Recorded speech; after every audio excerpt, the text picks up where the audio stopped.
سامعین ناظرین، head injuries کے بارے میں آپ کو معلومات ہم پہنچانا چاہتے ہیں کہ ہیڈ انجریز جو ہیں وہ کیا مسائل پیدا کرتی ہیں اور کس قسم کے مسائل سے بچا جا سکتا ہے۔ جیسا کہ ہم نے آپ کو بتایا کہ ابتدائی ضرب اور سیکنڈری ضرب یا پرائمری انجری یا سیکنڈری انجری، دو حصوں میں ہم نے انجریز کو یا دماغی چوٹ کو تقسیم کیا ہے۔ پرائمری انجری کے بارے میں ہم نے آپ کو بتایا کہ وہ کس طرح ہوتی۔ اب ہم آپ کو ثانوی یعنی کہ سیکنڈری حادثات کے بارے میں ہم آپ کو بتائیں گے یا سیکنڈری انجریز کے بارے میں آپ کو بتائیں گے۔ ان حادثات میں اسکل یا کاسۂ سر دماغ پر براہ راست کوئی ضرب نہیں لگتی، بلکہ دماغ جسم کے دوسرے اعضاء کے افعال اور کارکردگی سے متاثر ہونے کے باعث مسائل کا شکار ہو جاتا ہے، جیسے جسم میں آکسیجن کی کمی ہونا۔ جسم کے دوسرے اعضاء اس کمی کو کچھ دیر جھیل سکتے ہیں، لیکن دماغ کے خلیات یعنی کہ برین کے سیلز بغیر آکسیجن کے 20 منٹ سے زیادہ زندہ نہیں رہ سکتے۔ اسی لیے نوزائیدہ بچوں کی پیدائش کے چند منٹ بعد سانس لینا ضروری ہوتا ہے، خواہ وہ چیخ کر رونے کی شکل میں ہی ہو۔ اس لیے نو مولود بچے کا رونا سب کے لیے مسرت کا پیغام بن جاتا ہے۔ اس دوران اگر چند منٹ کی دیر ہو جائے تو بچے کی زندگی کو خطرہ لاحق ہو جاتا ہے، یا پھر وہ تمام عمر کے لیے ذہنی معذوری کا شکار ہو جاتا ہے۔ گلا دبانے سے سانس کی نالی تو بعد میں متاثر ہوتی ہے، اس سے پہلے ہی دماغ کو خون پہنچانے والی شریانوں کے دبنے سے متاثرہ شخص بے ہوش ہو جاتا ہے۔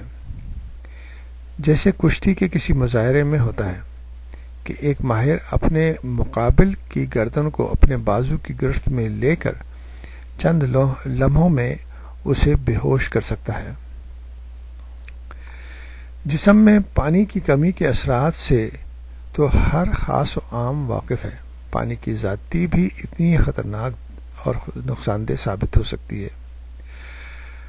بعض اناڑی معالج اور عطائی مریضوں کو بلا ضرورت یا ناتجربہ کار کے سبب اتنی زیادہ ڈرپ لگا دیتے ہیں کہ جسم میں پانی کی ذاتی ہو جاتی ہے۔ اس کیفیت میں دل، خون کی نالیوں اور گردوں پر تو زور پڑتا ہی ہے، دماغ میں بھی سوجن یعنی کہ سیریبرل ایڈیما سے مریض کی جان کو بھی خطرہ لاحق ہو جاتا ہے۔ دماغ کے خلیوں اور ہمارے خون کی نالیوں کا براہ راست ملاپ نہیں ہوتا، بلکہ ان کے درمیان ایک خلیاتی بلڈ برین بیریئر ہوتا ہے۔ یعنی کہ بلڈ برین بیریئر کا مطلب یہ ہے کہ دماغ جو ہے اس کے اندر جو بھی اشیاء خون سے داخل ہوتی ہیں اس بیریئر سے پاس ہوتی ہیں، اور یہ بیریئر جو ہے خون کا نظام کے اندر جو بیریئر ہے اور دماغ کے نظام میں، یہ بہت بہترین طریقے سے دماغ کو محفوظ رکھتا ہے۔ جو خون میں شامل کثافتوں اور جراثیم کو دماغ تک نہیں پہنچنے دیتا۔ کبھی کبھار جراثیم اس رکاوٹ کو عبور کر کے دماغ یا اس کے گرد لپٹی ہوئی جھلیوں یعنی کہ میننجیز تک پہنچ کر انہیں متضرر کر دیتے ہیں، یعنی ان میں سوجن آ جاتی ہے، جسے عرف عام میں گردن توڑ بخار بھی کہا جاتا ہے۔ ان جھلیوں اور ان میننجیز میں موجود مائع سیریبرو اسپائنل فلوئڈ کے بہاؤ میں رکاوٹ ہونے سے بھی دماغ کے اندر جو مائع کا دباؤ بڑھ جاتا ہے، اور اس حد تک کہ آنکھیں اپنے حلقوں سے باہر نکلتی ہوئی محسوس ہوتی ہیں۔